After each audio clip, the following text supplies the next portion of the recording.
si Monica medyo masama pakiramdam. Kaya ako muna. Kaya obvious nga. Yan, dito ka, di ba? Ayan, oo. Eh, kahapon na earthquake sa Italy. Oh, lakas nun, di ba? Eh, dapat talaga lagi tayong Anda.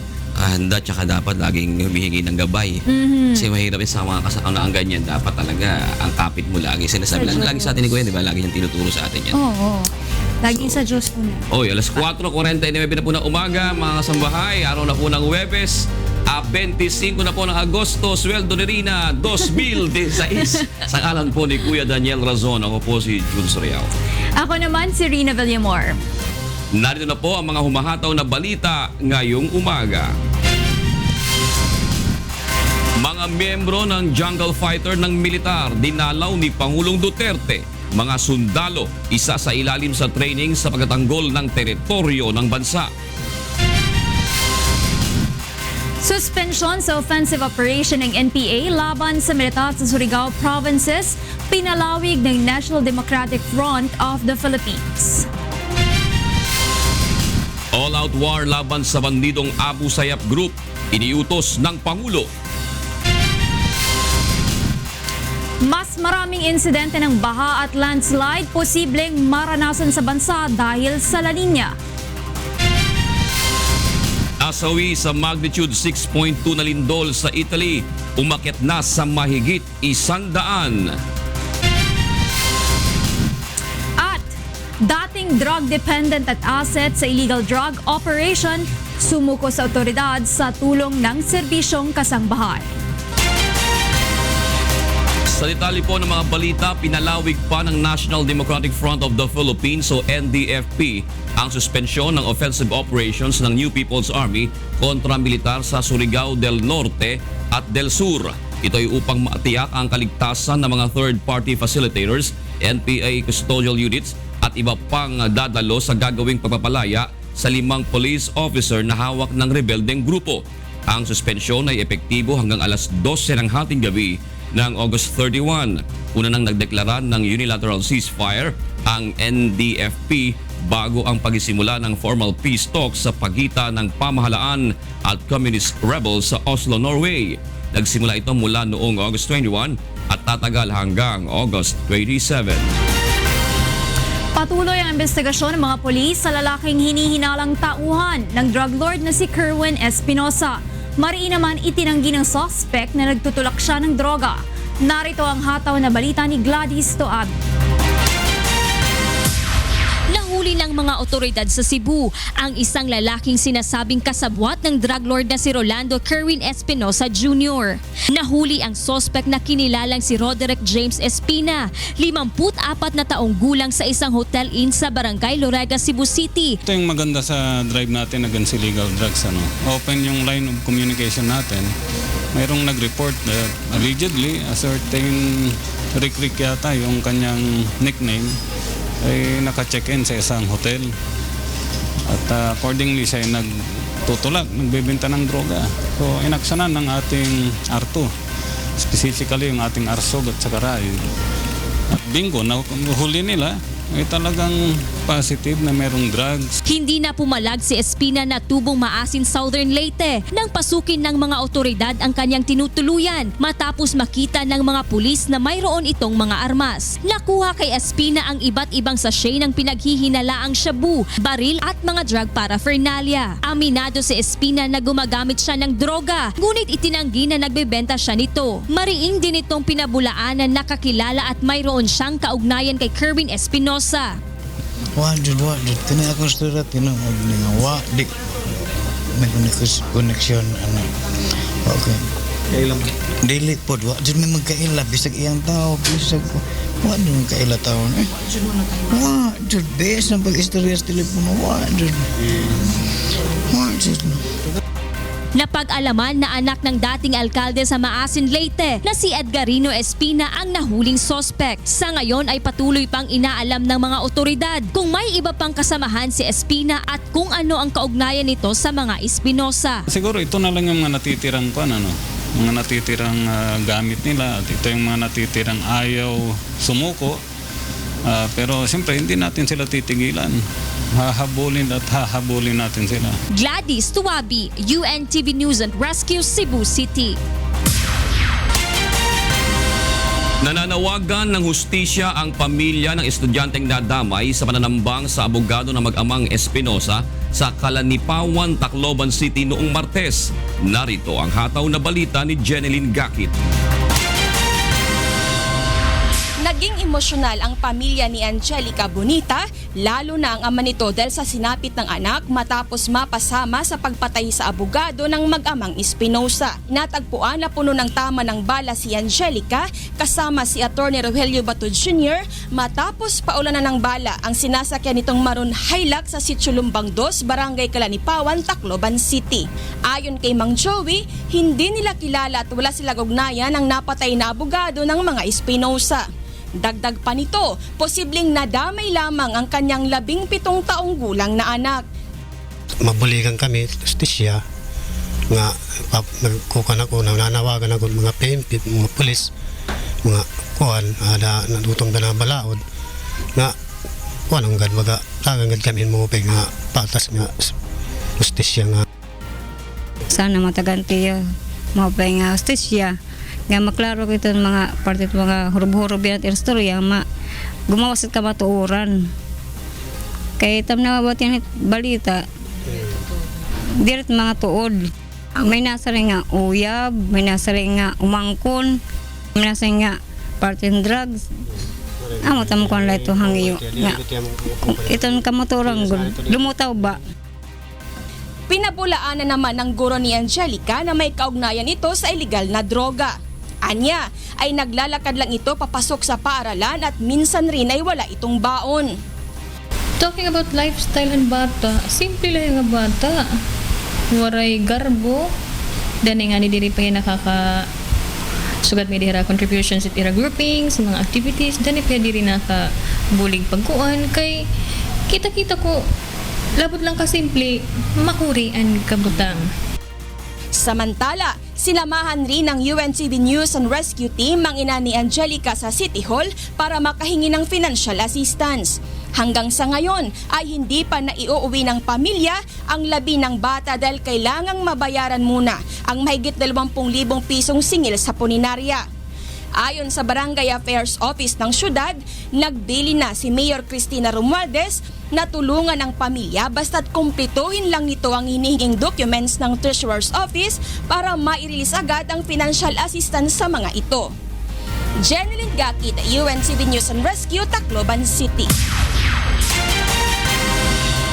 Sa iba pang balita, nasa priority list din ng Department of Agrarian Reform ang paglinang at pagpapaunlad sa mga rural areas sa Pilipinas. Narito ang hataw na balita ni Joyce Balancho.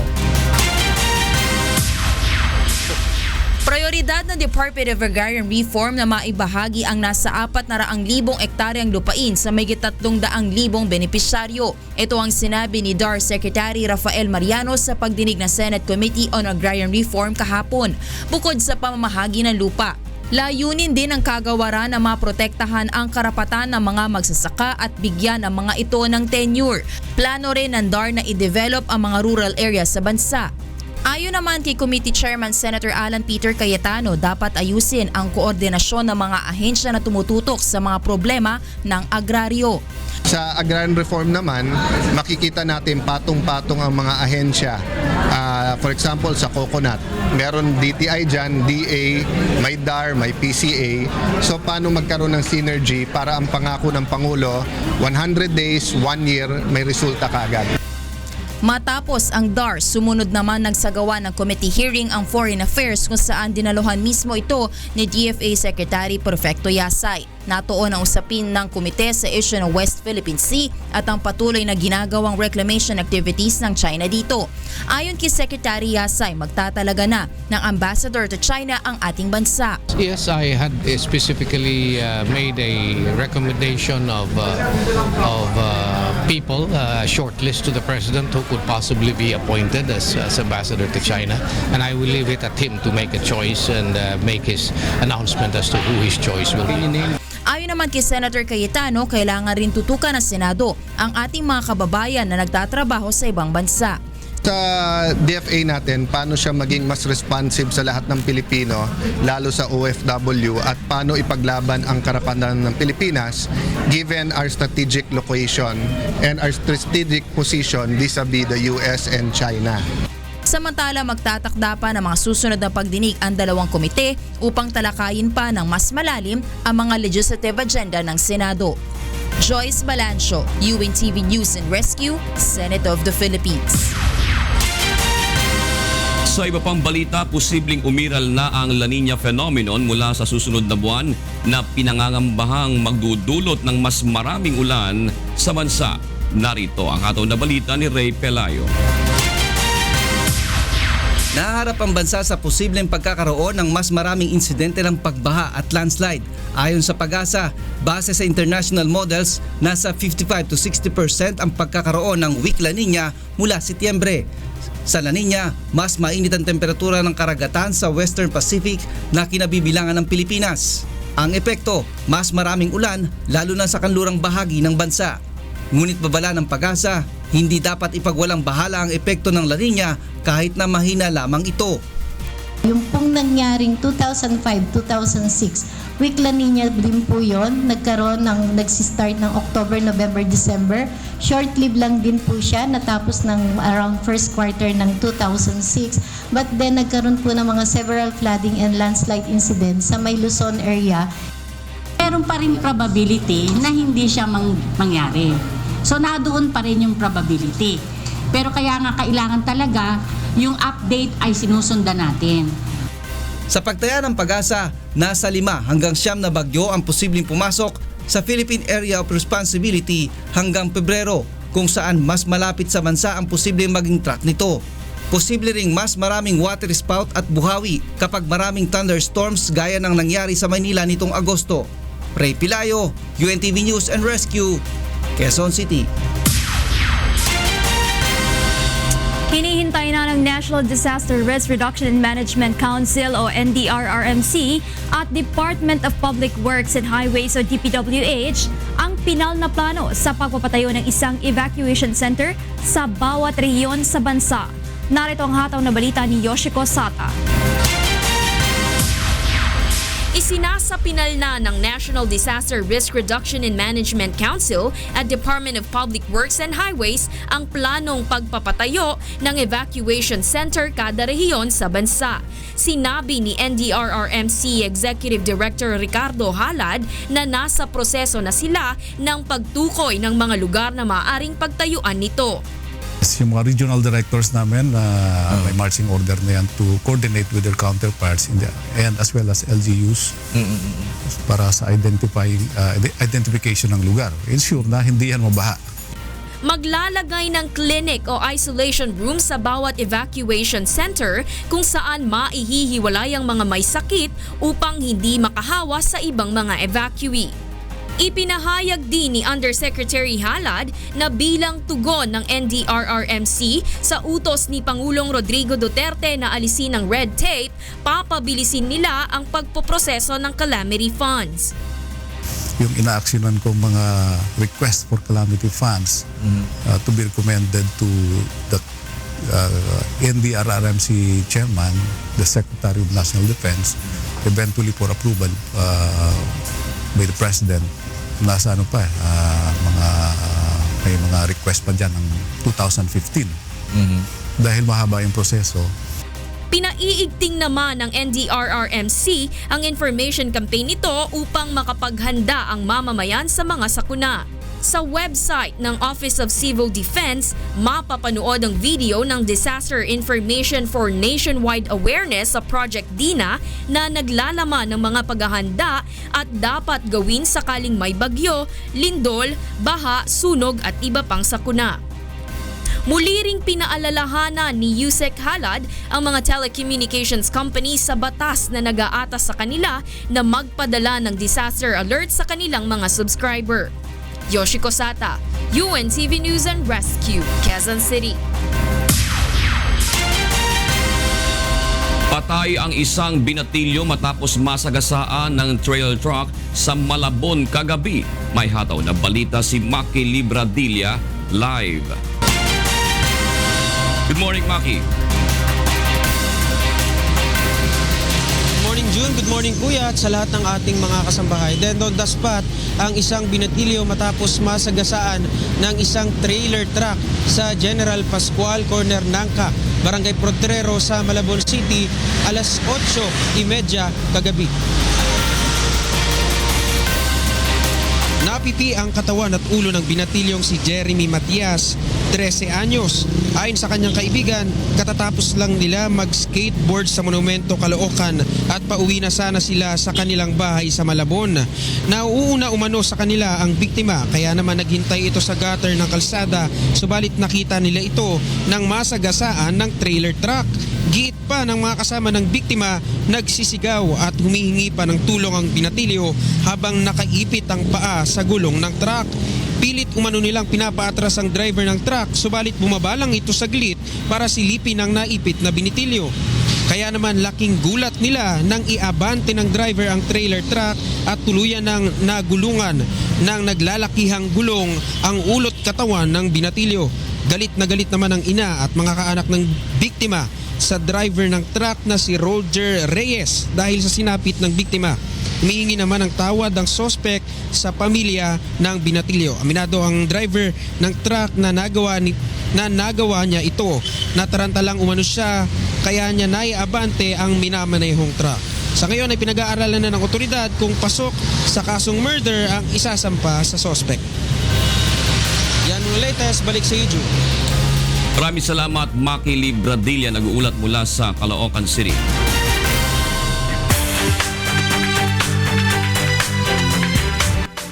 Umabot na sa 120 ang bilang ng mga nasawi sa magnitude 6.2 na lindol sa Central Italy kahapon at pinangangambahang tataas pa ang death toll habang nagpapatuloy ang search and rescue operation ng mga otoridad. Ayon sa Civil Protection ng Italy, karamihan sa mga nasawi at sugatan ay nagmula sa bayan ng Amatrice na pinakamalapit sa epicenter ng lindol. Naglaan ng 234 million euros ang Italian government bilang agarang tulong sa mga naapektuhang bayan.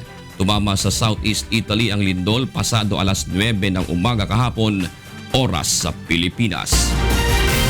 Isang malakas na sandstorm o pagbagyo ng buhangin ang naranasan naman sa iba't ibang bahagi ng Qatar pasado alas 8 kagabi oras sa Pilipinas. Dumilim at biglang rumagasa ang makapal na buhangin na bumalot sa Doha, Qatar. Hindi naman nagtagal ang sandstorm kung kaya't walang naging masamang epekto sa mga motorista bagamat nagdulot ito ng poor visibility sa mga lansangan. Oy, puro visibility tayo sa huntahan. Nandiyan na kaya si Attorney G? Ang birthday boy? Attorney G, good morning! Good morning! Yo, sinasabi natin sa dito. Next year yun, sa next year. Next year ba? Para sa next year. Alam mo namang... ulit next year. Alam mo si Attorney G, generous yan eh. Oo nga, magpapaburger yan. At hindi na lumalayo yan. Alam mo, napakasarap ng binabate kapag may mga regalo ang bumabati. Attorney G, masarap yung kape sa Daniels. At alam mo, hindi ganyan na pagkakilala natin kay Attorney G. Hindi ganyan na pagkakilala natin dyan. No problem. Hindi nanghihingi ng regalo yan. Bibiling ko ang Daniels. Nabalik sa'yo, hindi ka ito nangihingi regalo. Bibiling ko ang Daniels, pumila na kayo doon. Pero George, sarado pa eh. Sarado pa. Talaga ako mamaya. Sino-sino ba ang kasama dyan mula ba sa staff? Huwag kayong mag-alala, lahat kayo pumila na doon. Yun! Lahat na pumila. Usapin ko si Kuya at sasabihin ko i-charge na lang sa kanya-kanya. Talaga naman, Attorney G. Okay, June, Monica. Oo, maraming salamat. Si Rina. Si Rina. Nag-birthday ka lang. Birthday ka lang, limago na Hindi, mo. kasi naman napakabatang-bata. Sabi ko, sino ba yung batang-bata? bagets na bagets. Sino yung bagets na bagets na yung kanina? Ganern, si Rina, ganern. Ganern. Ay, Rina, Kuya June, maraming salamat at magandang umaga. Narito mga dapat abangan sa ikalawang paghataw ng mga balita. Pangulong Duterte nagbanta laban sa mga bansang nagpaplano na sakupin ang teritoryo ng Pilipinas. Suspension sa offensive operation ng mga NPA laban sa militar sa Surigao Provinces, pinalawig ng NDFP. All-out war laban sa bandidong Abu Sayyaf Group iniutos ng Pangulo. Albuera Leyte Mayor Rolando Espinosa humiling na mapasailalim ng Witness Protection Program ng pamahalaan. PNP at high-end bar owners lumagda sa kasunduan laban sa illegal na droga. At dating drug dependent at asset sa illegal drug operation, sumuko sa otoridad sa tulong ng serbisyong kasambahay. Tiniyak ni Pangulong Rodrigo Duterte na hindi nito pahihintulutan ang anumang bansa na magnanais na sakupin ang teritoryo ng Pilipinas. Narito ang hatong na balita ni Rosalie Cos. Nagbigay ng katiyakan si Pangulong Rodrigo Duterte na ipagsasanggalang ng kanyang administrasyon ang integridad at kaligtasan ng mga mamamayang Pilipino. Ginawa ang pahayag ng dalawin nito ang mga jungle fighter ng 2nd Infantry Division ng Philippine Army sa Camp Kapinpin, Tanay Rizal kahapon.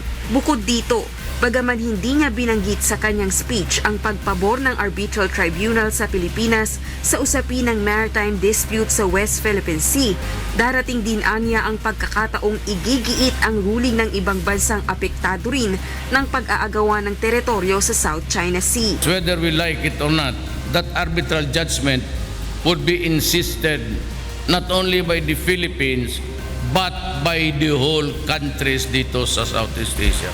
Ayon pa sa Pangulo, nakita niyang may kagustuhan ding makipagkasundo ang China sa Pilipinas. Katunayan ay ang pag-alok ng China na tumulong sa kampanya ng Pangulo sa pagsugpo ng iligal na droga tulad ng pagpapatayo ng rehabilitation centers.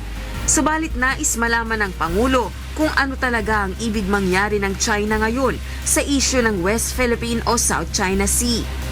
Kung sakali man anyang hindi magkaroon ng pagkakaunawaan, walang posibilidad na umatake ang Pilipinas sa China. Subalit hindi naman makakapayag ang Pangulong basta na lamang sakupin ang teritoryo ng bansa ng kahit na anong bansa. Paano ko natin mapagtanggol ang ating inang bayan in some our own little way because we are not that rich. But I am sure that I guarantee to them na kung kayang pumasok dito, it will be bloody. And we will not give it to them easily. It will be the bones of our soldiers, pati na yung akin, isalin ninyo. We will not allow any country to bamboozle. I will not allow that. Kaya naman ang bilin niya sa mga tropa ng militar. Spruce up your arms and your training and everything. And we will take in more men so that we can defend our motherland. Sa uli, binigyang diin ng Pangulo na hindi niya hangaring gumawa ng digmaan, kundi magdala ng kapayapaan sa bansa. We do not want a quarrel. I would walk the extra mile to ask for peace for everybody. Rosalie Cos, UNTV News and Rescue, Philippines.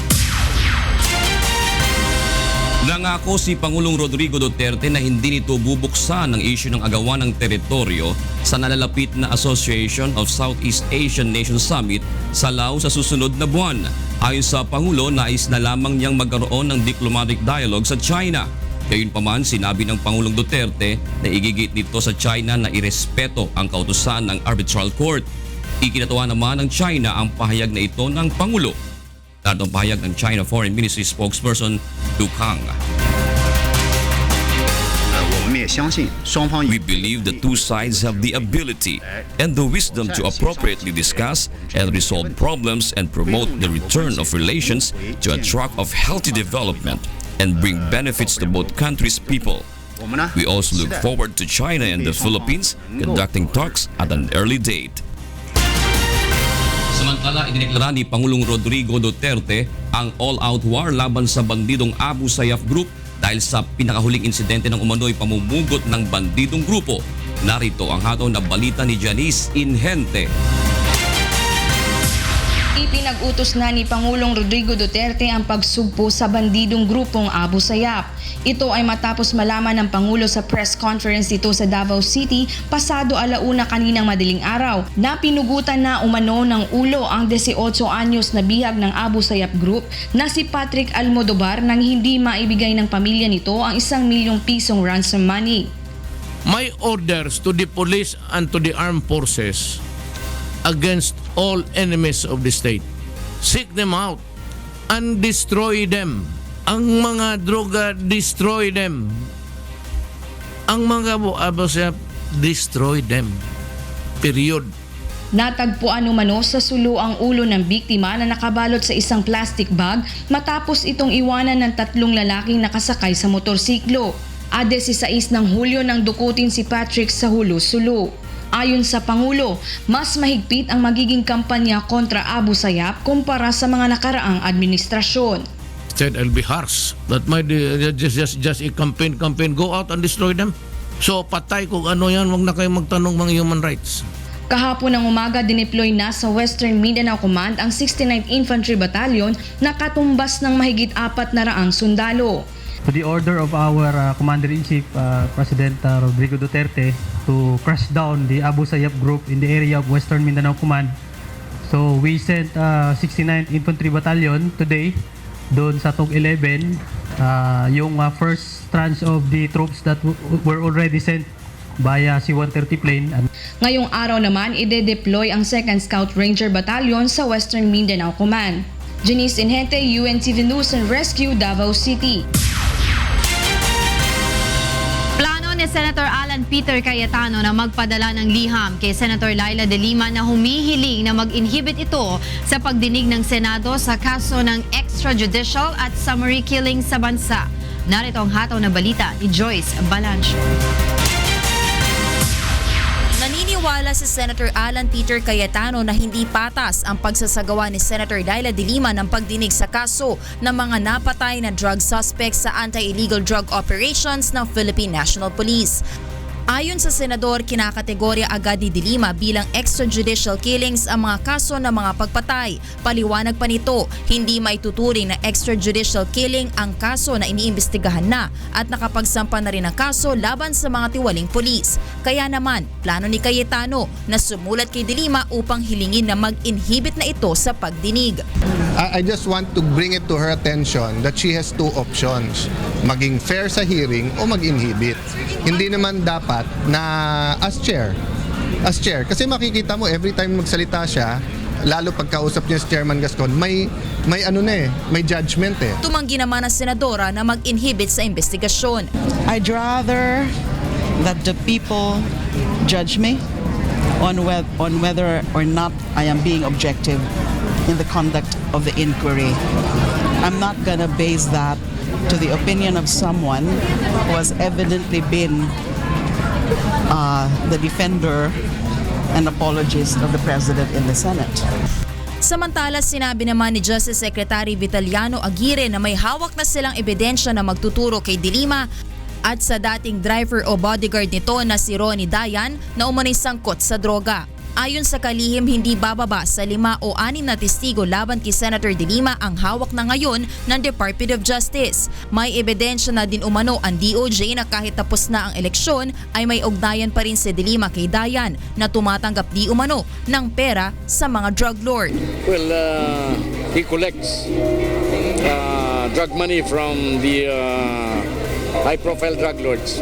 Even after the elections, the 2 were seen in Orbistondo, Pangasinan. Joyce Balancho, UNTV News and Rescue, Senate of the Philippines. Kabilang ang isang dating kalihim, Undersecretary, Gobernador at Police Superintendent sa 7 personalidad na umano'y sangkot sa operasyon ng iligal na droga sa New Bilibid Prison.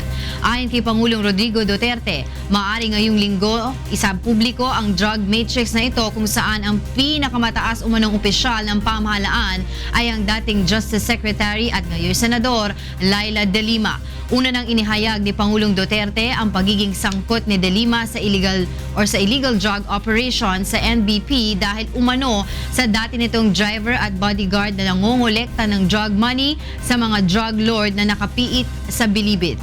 Narito ang pahayag ni President Rodrigo Duterte.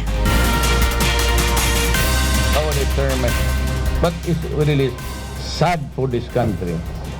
Here is a woman posturing himself to be a crusader for good government. But because hindi niya mapigilan ang immorality niya, sa bagay, to the credit of De Lima, she is legally annulled. Kagaya ko rin sa asawa ko. Pareho kaming dalawa. But her sex escapades led her to commit several serious violations of law. Bukod dito, isa pang revelasyon ang inihayag ng Pangulo tungkol kay Senator De Lima.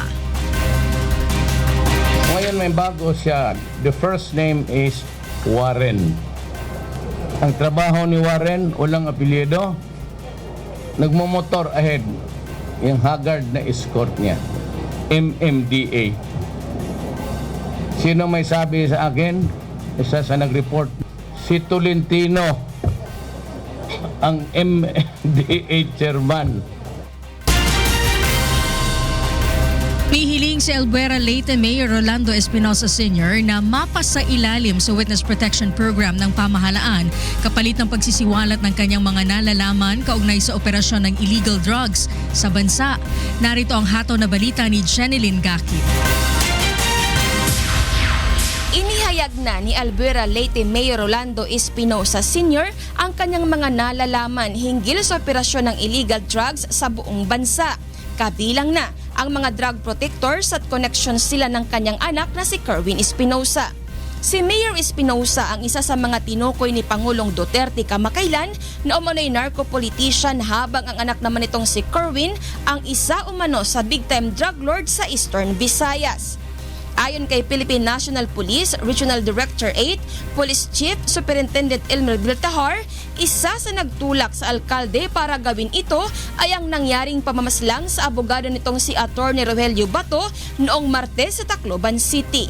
Nais-an niya ni Mayor Espinosa na mapasailalim ng Witness Protection Program kapalit ng mga inihayag na impormasyon. We have to evaluate it kung tatanggapin namin o hindi. Because sabi niya, he feels safer doon sa police station. Unlike kung nandun daw siya sa labas or kahit nandun siya sa municipal police station, laging nandun yung family niya, laging nandun yung mga staff niya. So, natatakot siya. Gusto niya talaga mag-apply sa amin for protective security. Ayon kay Director Viltihar, kung mapasa sa ilalim sa protective custody si Mayor Espinosa, at nais itong patuloy na gampanan ang tungkulin bilang alkalde, ay mapipilitan itong isagawa ang trabaho sa loob ng PNP station bilang pag-iingat sa kanya. Talagang umamin dito na takot siya. Maraming threat daw na natatanggap o nararamdaman niya na delikado siya. Of course, external. That's why he voluntarily went to the police station, specifically kay Chief Inspector Espinedo. Ayon sa opisyal, kabilang sa mga pinanganla ni Mayor Espinosa na sangkot sa operasyon ng illegal drugs sa bansa, ang ilang PNP generals at officials at meron ding local government executives. Malakian nilang maitutulong nito upang mas mapalakas at mapabilis pa ng PNP ang operasyon kontra droga sa Eastern Visayas. Jeneline Gakit, UNTV News and Rescue, Tacloban City. Sisimulan na ng PNP ang paglalagay ng intelligence personnel sa loob ng mga high-end bar bilang bahagi ng kampanya laban sa operasyon ng illegal na droga sa bansa. Narito ang hataw na balita ni Jericho Albano. Bilang bahagi ng pinaigting na kampanya ng pamahalaan laban sa illegal na droga, nilagdaan na ang isang affidavit of undertaking sa pagitan ng Philippine National Police at mga may-ari ng high-end bars at clubs sa Taguig at Makati. Ilan sa nakasaad sa naturang kasunduan ang panatilihing drug-free ang kanilang establishmento. Pag-oobliga sa mga ito na ibigay ang pangalan ng mahuhuling gumagamit at nagbebenta ng illegal na droga sa loob ng kanilang bar. At pagpapahintulot sa 2 hanggang 3 intelligence personnel ng PNP sa loob ng mga bara upang magsagawa ng surveillance. Napakalaking bagay po ito sa ating war on drugs. Alam po ninyo, kami pong PNP ay hard. Ngayon, we are hard pressed sa aming sitwasyon malapit na matapos yung pangalawang buwan. So we will be left with 4 months. Barely 4 months na lang to try to finish this problem. Nakasaad din dito na kung hindi tutupad sa mga nakasaad sa naturang kasunduan, ang mga bar owner ay kakanselahin ang kanilang business permit. We need really everyone's help in this war. Kayo po, nandito ngayon para gustong tumulong, gusto niyo ipakita na kayo sincero na pagkipag-cooperate sa inyong kapulisan at sa inyong local government na wakasan na itong problema ng droga. So, in-appreciate po namin. Pagkatapos ng paglagda sa kasunduan, nagsagawa naman si General De La Rosa ng inspeksyon sa iba't ibang high-end bars sa loob ng Dapalas sa Bonifacio Global City. Samantala, pinag-aralan naman ng lokal na pamahalaan ng Taguig na patawad ng multa ang mga bar na hindi nakiisa sa proyektong ito ng PNP. Jericho Albano, UNTV News and Rescue, Taguig City. Tinanggalan na ng Philippine National Police ng PNP security personnel ang 2 alkalde sa Central Luzon na kabilang sa pinangalanan ni Pangulong Rodrigo Duterte na umano'y sangkot sa illegal drug operation. Narito ang hatol na balita ni Joshua Antonio. Patuloy ang ginagawang validation report ng Philippine National Police Region 3 sa 2 alkalde na kabilang sa inilabas na listahan ni Pangulong Rodrigo Duterte na may kaugnayan sa illegal drugs. Ayon sa PRO Central Luzon, inalisan na ng PNP security personnel sina Mabalacat City Mayor Marino Boque Morales at San Rafael Mayor Cipriano Villago Jr. Itinalaga ang kanilang mga dating police escort sa ibang lugar. Ayon pa kay Regional Director Police Chief Superintendent Aaron Aquino, maging ang Chief of Police ng mga ito ay inilipat na rin ng destino. Also, the 6 PNP personnel acting as security to the 2 mayors have been reassigned to different units. The Chief of Police of Mabalacat City and San Rafael will also relieved from their post. Samantala, iprinisenta naman ng PNP Region 3 ang mga isinukong lisensyadong personal firearms na 2 alkalde. 12 iba't ibang klaseng firearms ang na-turnover sa PNP Region 3 sa Camp Olivas.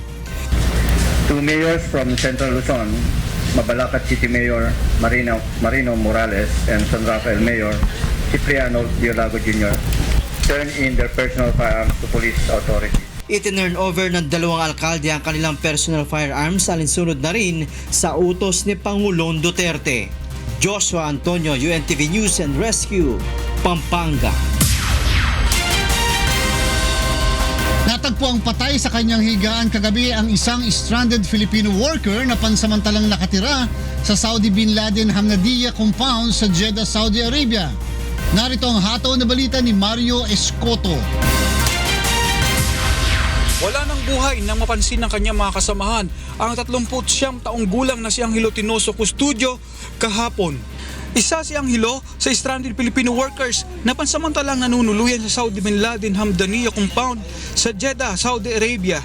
Ayon sa kasama nitong si Toby Arcilla, ilang araw nang masama ang pakiramdam ni Angelo, subalit ayaw nitong magpadala sa ospital, sa halip ay gusto lamang niyang magpahilot. Kaya tinawag nila ako para i-check yung tao. Nung paglapit ko doon ay talagang hinawakan ko na siya. Tapos malamig na talaga siya, malamig. Tapos ginalaw ko, ang tigas na. Kaya nag-decide na akong tumawag ako ng guard hanggang sa pinaalam na ito sa mga polis. Tapos nagdatingan na yung mga polis. Siguro mga 12 or 1 o'clock kinuha na siya ng polis. Ayon kay Toby, posibleng lubhang ipinagdaramdam ni Angelo ang kanilang sinapit sa kumpanya, kaya lalong lumala anuman ang karamdaman nito. Siya po ay matagal nang hindi nagtatrabaho dahil siya po ay release. Bali, matagal na rin siya nag-aantay ng assistant kasi naubos na rin yung pera na ibinigay sa kanya ng kumpanya. Hindi pa siya nare-release. So ang passport niya ay hindi pa alam kung nasaan hanggang ngayon. Kaya siguro sa pag-iisip na rin itong nangyari sa kanya at nararamdaman niya sakit, siguro bumigay na talaga. Sa ngayon, nasa King Fahd Hospital pa ang mga labi ni Angelo. Naipaalam na rin sa kanyang kaanak sa Pilipinas ang kanyang sinapit. Samantala sa text message na ipinadala ni Consul General to Jeddah Imelda Panulong sa UNTV News and Rescue Team, sinabi nitong inaalam pa ng embahada ang detalye ng pagkamatay ni Angelo. Maliban kay Angelo, libo-libo pa rin ang stranded sa kasalukuyan sa Saudi Arabia na umaasa sa lalong madaling panahon ay ganap nang maisakatuparan ang pangakong tulong ng pamahalaan. Mario Escoto, UNTV News and Rescue, Jeddah, Saudi Arabia. Sa iba pang balita, arestado ang isang security guard sa Maynila kagabi matapos itong mapatay ang kanyang pinsan. May hataw na balita si Jericho Albano live. Good morning, Jericho. Good morning, June. Bugbog sarado sa taong bayan ng isang security guard matapos nitong mapatay ang kanyang pinsan sa isang apartment sa Carola Street, Sampaloc sa Maynila pasado alas 12 kanina madaling araw. Kinilala ang suspect na si Giancarlo Repolyo, 18 anyos, habang ang napatay nitong pinsan ay nakilalang si Junuel Galvez, 21 anyos. Ang dalawang magpinsan ay parehong security guard sa nasabing lugar. Sa investigasyon, pinagselosan umano ng napatay na pinsan si Repolyo dahil sa pagte-text ng girlfriend dito sa kanya tungkol sa hiwalayan ng dalawa. Dahil umano sa selos, pinagsusuntok si Repolyo ng kanyang pinsan sa mukha at katawan. Dahil dito, hindi na nakapagpigil si Repolyo at binunot ang kanyang 9mm na service firearm saka binaril sa ulo ang kanyang pinsan na agad na nasawi. Agad na tumakas si Repolyo, subalit bago ito makalayo ay hinabol ito ng taong bayan. Doon na ito nakuyog at nabugbog ng mahigit sa 5 tao na humabol sa kanya. Naharap sa kasong homicide ang suspect na kasalukuyang nakadetine sa Manila Police Headquarters. Yan ang ating balita sa Manila, June. Maraming salamat, Jericho Albano. Patay naman ang isang lalaking umano'y big-time hitman at pusher matapos itong manlaban sa mga pulis sa isinagawang anti-drug operation sa Caloocan kaninang madaling araw. May hataw na balita si Maki Libradilla live. Yes, Maki, go ahead. Good morning, Angela. Good morning, Kuya, at sa lahat ng ating mga kasambahay. Naghihingalo pa ng ilabas sa mga pulis sa kanyang inuupahang apartment itong isang lalaking umano'y big-time hitman o gun for hire at isa ring drug pusher matapos itong manlaban sa isinagawang operasyon ng otoridad sa Barangay 12. Dito yan sa Caloocan City, alas 2:30 kaninang madaling araw. Sinubukan pang isugod sa pinakamalapit na ospital ang sospek na si Adonis De La Rosa, subalit binawian din ito ng buhay.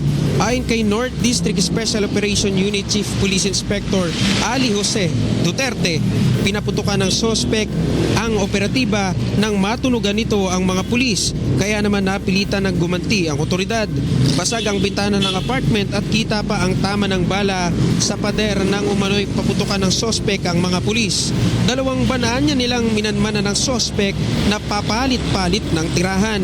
Karaniwan umanong tinutumba ng sospek ay ang mga taong may kinalaman din sa ipinagbabawal na gamot kapag may atraso o hindi kaya ay hindi ito nakapagbabayad sa droga. Supplier din umano ito ng shabu sa mga lugar sa Caloocan, Malabon, Navotas at sa Valenzuela.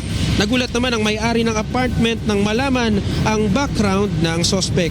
Dagdag naman ng otoridad, miyembro ng isang grupo ng hitman ng sospek, kaya panawagan ito na lumutang ang sinumang may kaanak na nabiktima ng sospek para makatulong sa paglakap ng impormasyon upang mahuli ang iba pang mga kasamahan ng sospek.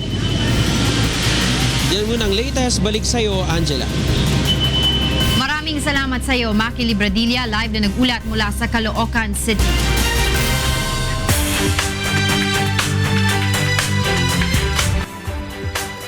Nakikilalang grupo ng militante ang isang American University campus sa siyudad ng Kabul sa Afghanistan pasado alas 10 kagabi oras sa Pilipinas. Di pa tiyak kung ilan ang casualty sa pag-atake, ngunit ayon sa inisyal na investigasyon ng mga otoridad, isa ang patay habang 14 naman ang sugatan, kabilang na ang ilang estudyante. Ayon kay Kabul Police Chief Abdul Rahman Rahimi, nagsimula ang pag-atake sa pagpapasabog ng mga militante sa isang kotse bago sumugod sa loob ng paaralan. Nagkaroon ng palitan ng putok sa pagitan ng mga attacker at ng Afghan Elite Forces na tumagal ng 1 oras. Bago tayo magpaalam, sabihin ko lang that my heart also goes to the victims doon sa recent earthquake sa Italy. And ayon nga sa ating report, we'll be expecting more aftershocks. Wala namang Pilipinong nadamay. Wala namang Pilipinong nadamay, but then again, yun nga, at marami. Kasi Sandaan megit na. Kanina 120 plus. And we'll be expecting more nga daw dahil dun sa mga aftershocks na dating. And we also pray dun sa mga nagre-rescue kasi hindi naman din biro. Mahirap ang rescuer. So, yun. At para po sa mga karagdagang balita, bumisita lamang sa aming website na untvweb.com. Samantala, narito na po ang mga dapat niyong abangan sa ikatlong paghataw ng mga balita.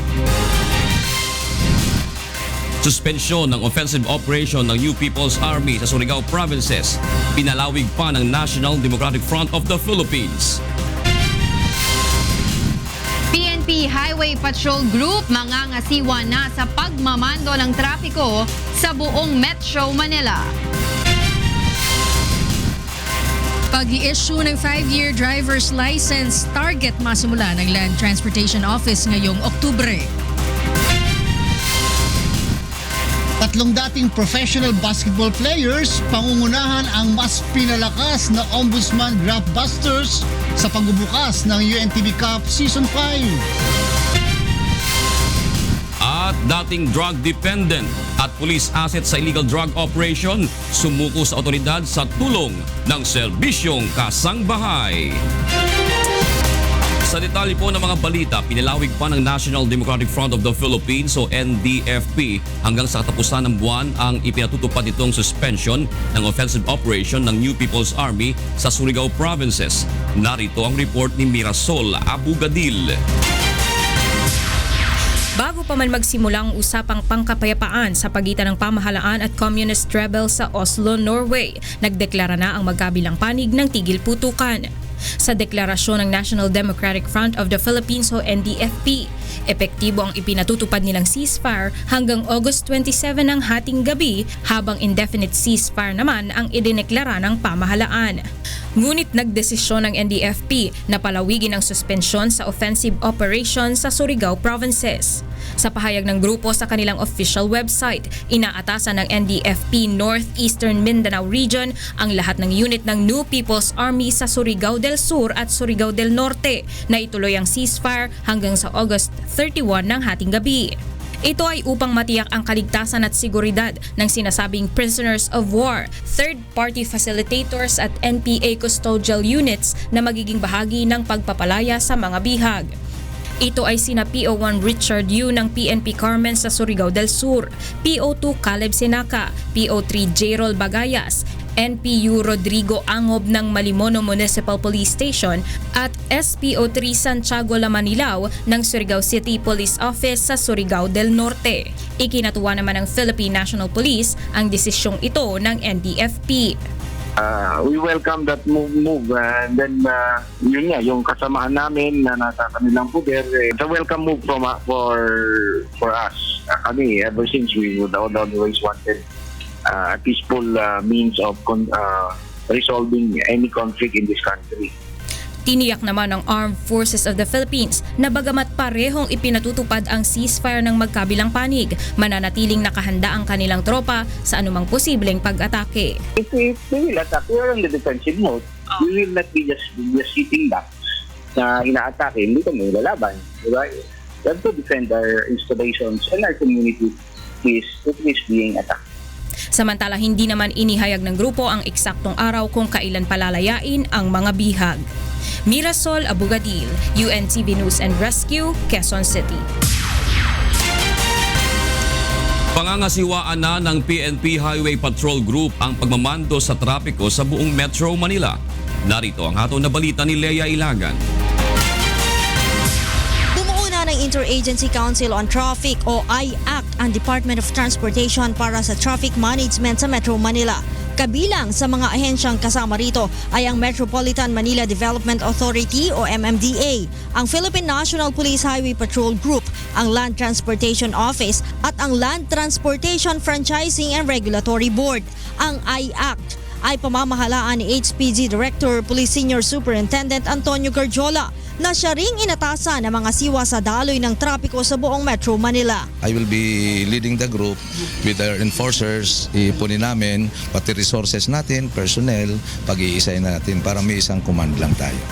Nangangahulugan ito na hindi lamang sa EDSA at Mabuhay Lanes ang kanilang babantayan kundi maging ang ibang bahagi ng Metro Manila. Kaugnay nito, iisang ticket na rin ang gagamitin nila sa mga lalabag sa batas trapiko na magmumula sa Land Transportation Office. Sinabi pa ni Garjola na nakikipag-ugnayan na sila sa Metro Manila mayors upang agad na maipatupad at matukoy ang mga problem areas sa mga pangunahing lansangan. Dugo kasi to, we need lots of coordination with the LGU, with the local traffic enforcers, enforcement agencies nila kasi meron na silang mga local ordinances. So baka magkaroon ng conflict. Patuloy din ang clearing operation sa Mabuhay Lanes upang magamit ito bilang alternative route ng mga motorista. Leia Ilagan, UNTV News and Rescue. Camp Vicente Lim, Calamba, Laguna. Target ng Land Transportation Office o LTO na masimulan na ngayong buwan ng Oktubre ang pag-i-issue ng driver's license na tatagal ng 5 taon. Narito ang hataw na balita ni June Suriao. Plano ng Land Transportation Office na gawing mas mabilis ang proseso ng aplikasyon sa pagkuha ng driver's license. Ayon kay LTO Chief Assistant Secretary Edgar Galvante, pinag-aaralan na ng ahensya na isagawa ang driver license examination sa pamamagitan ng paggamit ng computer. Dito ay may iwasan ang kopyahan ng mga license applicant dahil ang mga sasagutang tanong ay computer-generated. Posible ring magkaroon ng test driving sa pamamagitan ng virtual simulation upang maiwasan ang aksidente sa mga nag-aaral pa lamang magmaneho. Ngunit ayon kay Asek Galvante, hindi pa rin tatanggalin ang physical driving test. Yan, pupunta ka doon, sasakay ka. Kaya nga lang, hindi lahat ng aming stasyon, yung aming opisina, merong driving track. Okay. So, ibig sabihin, ang test maaring gawin pa rin sa lansangan, no? But iniiwasan natin yon kasi unang-una kung siya ay bago pa lang, baka maka-aksidente pa siya kung sa labas. Kaya very limited yung ating facility pero ini-improve natin to para in the major LTO offices magkakaroon ng parang test track, no? Kaugnay nito, target ng LTO na masimulan na ang pag-i-issue ng 5-year driver's license sa buwan ng Oktubre. Ito ay alinsunod sa direktiba ni Pangulong Rodrigo Duterte. Iniisip ng ating Pangulo na within the first few months of his term, maipatupad na ito. Kaya nga ang target natin dito, halimbawa, kausap na namin yung aming provider, IT provider na by October, ipatutupad na natin to sa Metro Manila. And from then on, hanggang matapos ang taon, hopefully makumpleto na namin yung buong Pilipinas. Samantala, aminado naman ang hepe ng LTO na matatagalan pa bago mailabas ang mga bagong plaka ng sasakyan. Sa ngayon, hindi pa tayo nakakakita ng talagang kaliwanagan dyan. Kasi nandun pa rin yung TRO sa at saka yung suspension ng COA. Bagamat nanghingi na ng reconsideration ang LTO, wala pang tugon dito. Sa kabila nito, tiniyak ng ahensya na gumagawa sila ng paraan upang matugunan ang naturang problema. Temporary solution. Yung conduction sticker, no? Will be applied as your plate number. Yes. Ang hinihingi lang namin doon sa car dealers, i-produce nila na yung parang plaka na rin yun. Kasing laki ng plaka, yung lettering at saka numbering, kasing laki ng plaka. Pagkatapos, meron doon nakalagay lang na dagdag na numero, yung motor vehicle file number. Para magpatunay na yun, rehistrado na. Kasi ayaw natin sanang payagan nung lalabas yung vehicle nang walang plaka. Na walang plaka and yet ginagamit. Jun Suriao, UNTV News and Rescue, Quezon City. Inilabas na kaninang umaga ni Pangulong Rodrigo Duterte sa kanyang kopya ng drug matrix sa New Bilibid Prison sa Muntinlupa City. Tulad ng sinabi ng Pangulo, kasama sa listahan ng umano'y sangkot sa drug trade sa Bilibid si Senator Laila De Lima at ang dating driver bodyguard nito na si Ronnie Dayan. Kabilang din sa Muntinlupa Connection Matrix si dating Pangasinan Governor at ngayon 5th District Representative ng Lalawigan na si Congressman Amado Espino Jr., Pangasinan District Board Member Raul Sison, Pangasinan City Administrator Rafi Baraan, kapatid nitong si former Justice Undersecretary Francisco Toti Baraan III at si dating Bureau of Corrections Chief General Franklin Bucayo. Sinabi kahapon ng Pangulo na hindi umano direktang bumibili ng illegal drugs si De Lima, ngunit ang senadora di umano ang nangasiwa sa drug trade sa National Penitentiary. Una nang pinabulaanan ni Senator De Lima ang alegasyong ito ni Pangulong Duterte.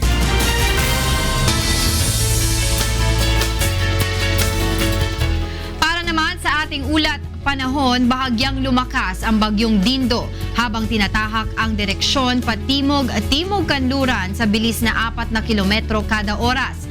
Taglay nito ang lakas ng hanging aabot sa 160 kilometro kada oras at pabugsong 195 kilometro kada oras. Huling namataan ang bagyo sa layong 1,035 kilometro, hilagang silangan ng Itbayat, Batanes. Samantala, apektado naman ng southwest monsoon o habagat ang kanlurang bahagi ng southern Luzon at western Visayas. Maulap na may mahina hanggang sa katamtamang pag-ulan ang mararanasan sa kanlurang Kabisayaan at sa lalawigan ng Zambales, Bataan at Palawan. Habang bahagyang maulap naman na may pulu-pulong mga pag-ulan ang iiral sa Metro Manila at sa nalalabing bahagi ng bansa.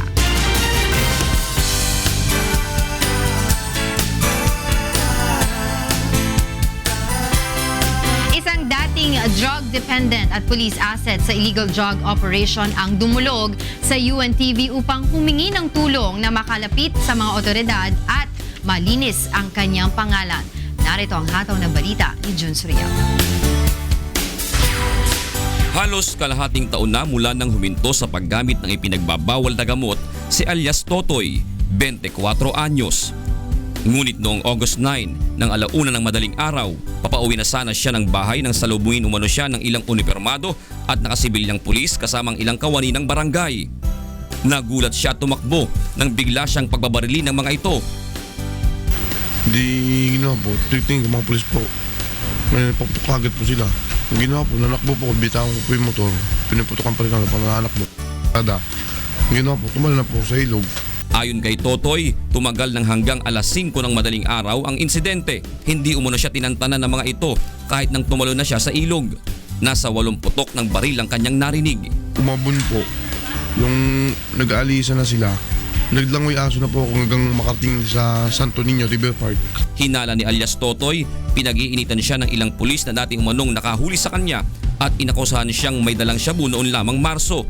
Subalit dinismiss ng Marikina City Prosecutor ang kaso dahil sa walang merito at lack of probable cause. Dahil sa takot sa banta sa kanyang buhay, hindi na siya nagdalawang isip na dumulog sa programang Serbisyong Kasangbahay ng UNTV kasama ang kanyang pamilya. Kasi po, baka po mamaya patuluyan ako mamatay. Susukol mo na po, hindi man ako kriminal para barilin po . Inilapit naman siya ng programa sa PNP Police Community Relations Group na pinangungunahan ni Senior Superintendent Gilbert Cruz na hindi nag-atubiling tumulong sa kaso ni Totoy. Samantala, kinumpirma naman ng mga kawani ng Marikina Police Community Relations Group na wala sa watch list ng drug personalities si alias Totoy.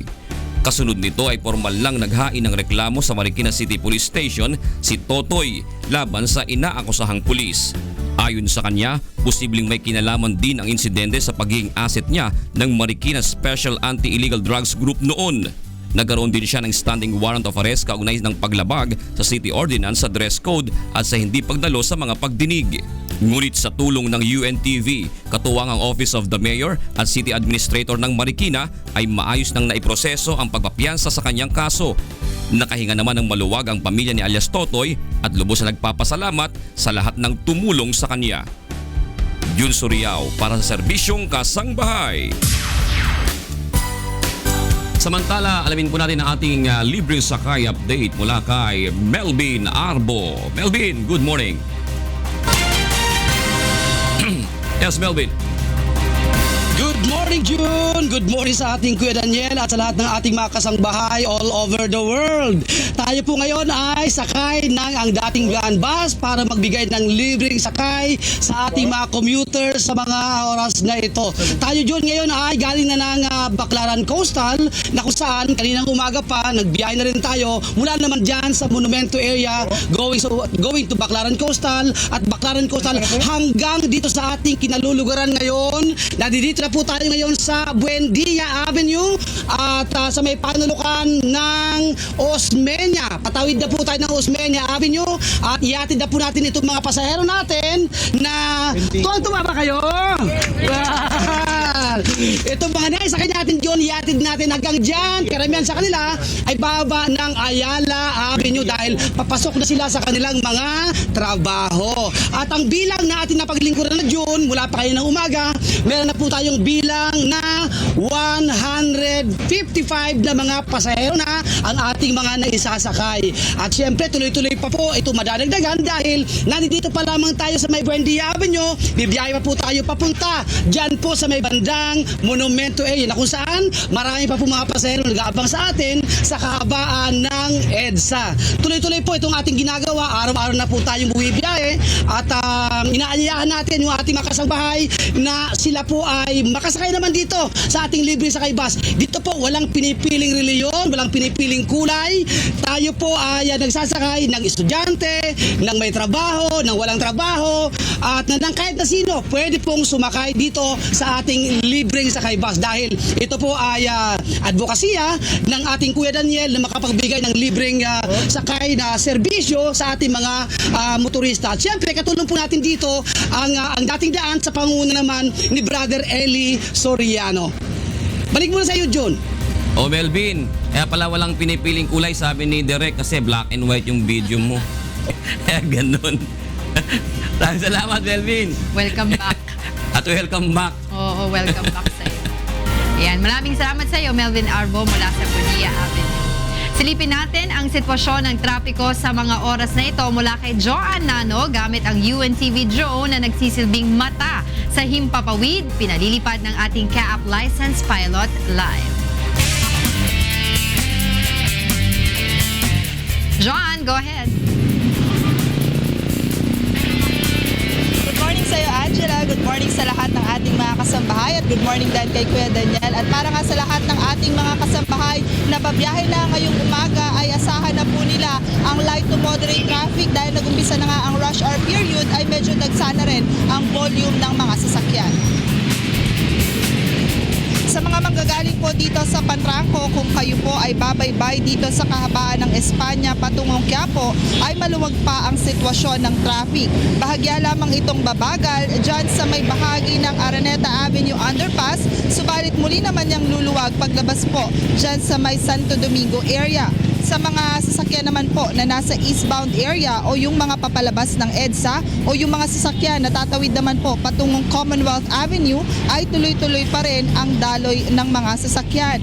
Puntahan naman po natin ang area ng Letre Malabon. Ang mga sasakyan po na nakikita nyo ngayon sa inyong mga television screen, ito po yung mga biyahe patungo pong monumento. Sa mga oras na ito ay light pa po ang traffic situation sa lugar na yan, habang ang kabilang bahagi naman po ng kalsada, ito naman po yung mga sasakyan na nanggagaling po ng C4 Navotas, sa ngayon ay maluwag pa rin ang sitwasyon ng traffic. Habang sa area naman po ng EDSA Guadalupe, ang nakikita niyo po ngayon sa inyong mga television screen, ito po yung mga sasakyan na mula po Guadalupe na patungo pong Shaw Boulevard. Sa ngayon ay maluwag pa rin ang sitwasyon ng mga tao ng daloy ng mga sasakyan sa lugar na yan, habang ang mga sasakyan naman po o yung mga commuter na bumabiyahe galing Orense patungo po ng Ayala Makati, sa mga oras na ito ay moderate na po ang sitwasyon ng ating traffic sa lugar na yan. Silipin naman natin ang area ng Espanya Blumentritt. Ang makikita nyo po ngayon ay ito po yung mga commuter o yung mga motorista na galing po ng Quiapo. Sa mga oras na ito ay medyo paghandaan na po nila ang moderate to heavy traffic, habang yung mga manggagaling naman po ng Quezon Avenue sa ngayon ay medyo bahagya na ring mabigat ang sitwasyon ng trapiko sa lugar na yan. Angela, muli nga natin ipinapaalala sa lahat ng ating mga kasambahay na ngayon ay araw ng Huwebes. Ipinagbabawal po sa mga kalsada ang mga sasakyang may plakang nagtatapos sa 7 and 8 simula alas 7 ng umaga hanggang mamaya pong alas 7 ng gabi. Yan muna ang ating gabay sa kalsada. Balik sa inyo dyan sa studio. Maraming salamat sa iyo, Joanna, live na nagulat mula sa EDSA Quezon Avenue. Ang mga balita naman sa mundo ng palakasan, ihatid sa atin ni Rina Villamor. Good morning, Rina. Good morning, June. Countdown to the UNTV Cup Season 5 naman tayo dahil 4 days to go na lamang at magsisimula na itong ating ikalamang season ng UNTV Cup. Alam mo, itong mga public servants natin na naglalaro dito sa UNTV Cup, hindi lamang sila nag-i-enjoy at competitive dito sa ginagawa nila, kundi masaya din sila dahil nakakatulong sila. May iba't ibang charities kasi silang naka-assign sa bawat komponan nila at hindi lamang isa yung naka-assign sa kanila. Sometimes namimili sila ng 2 hanggang 3 charities na kanilang natutulungan. Tsaka manalo ka man o matalo ka, may prize money ka na may tutulong dun sa inyong charity. At lalo ka sigurong hindi kakain. Magtatrabaho siya. Nung pati Sunday may trabaho siya. Go ahead, Rina. Ito para sa ating sports update. Senator Manny Pacquiao nagsimula na sa kanyang pag-iensayo para sa nalalapit niyang laban sa darating na Nobyembre. Nakatakda sa November 5 ang laban ng senador sa WBO welterweight champion Jesse Vargas na gaganapin sa Las Vegas. 2 beses kung mag-ensayo si Manny sa isang araw, nagja-jogging tuwing umaga bago pumasok sa trabaho at nagtitraining sa gym bago naman matapos ang araw. Una nang sinabi ni Manny na hindi niya pababayaan na maapektuhan ang kanyang trabaho sa laban niya bago matapos ang taon. Sinabi rin ni top rank promoter Bob Arum na kung papalarin na manalo si Manny kontra Jesse Vargas ay posibleng magkaroon pa siya ng ilan pang laban sa susunod na taon. Nakalista rin ang senador para sa kupunan ng Senate Defender sa darating na UNTV Cup Season 5 na magsisimula na sa August 29 sa Mall of Asia Arena kung saan makakasama niya mga bagong upo sa pagkasenador na sina Senator Sherwin Gatchalian at Senator Joel Villanueva. Olympic flag at Japanese 2016 Olympic team nakalapag na sa Haneda Airport sa Tokyo kahapon. Sinalubong ng mga miyembro ng media at taga-suporta ng koponan ang kanilang pagdating. Sakay ng All Nippon Airlines, ibinaba at winagayway ni Tokyo Governor Yuriko Koike ang Olympic flag bilang simbolo na sila na ang susunod na magiging host country. Sinabayan naman ito ng pagwagayway ng bandila ng Japan na hawak ng atletang si Keisuke Oshiro. Umaasa ang Japan na makakatulong ang pinakamalaking sporting event para iangat ang ekonomiya ng bansa. Nakatakda ang susunod na Olympics sa July 24 hanggang August 9, 2020 kung saan 5 bagong sports ang magiging bahagi nito kasama ang baseball, skateboarding, sports climbing, surfing at karate.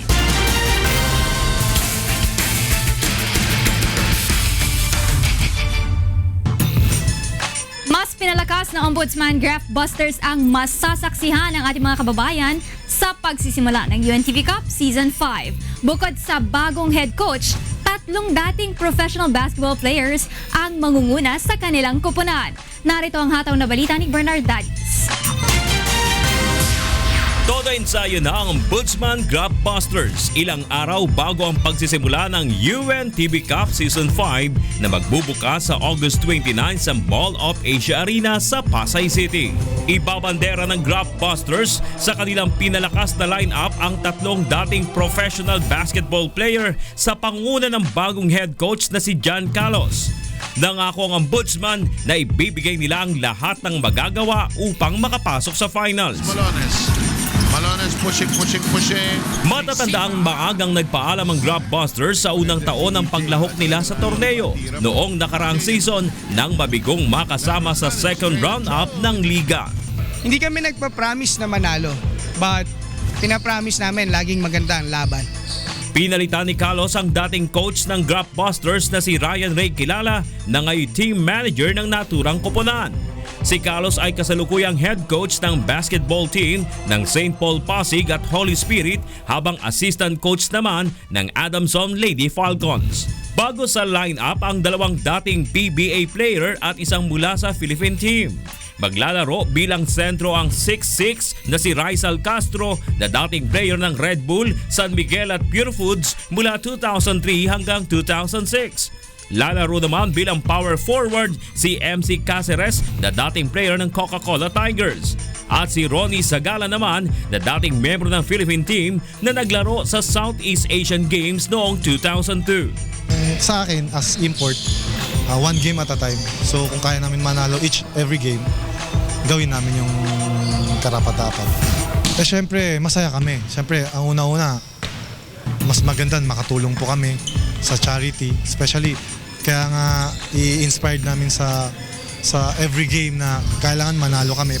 Parang malasan ng Antonio Spurs ang dating ng game namin na dapat every player sa loob ng court is nakakahawak ng bola. So kinagandaan sa team na to, walang superstar, although na kami, mga imports kami, we treat each other equal. Sobrang excited na ako sa makapaglaro sa UNTV, and it's honorable na maging part ng liga dahil itong liga na to is for charity kasi. Masaya ako. Then nakabalik ako sa basketball ulit for a longer time. Ngayon ulit ako naglaro. Then the same time, nagagawa ko yung gusto ko, which basketball, at the same time nakatulong ka pa.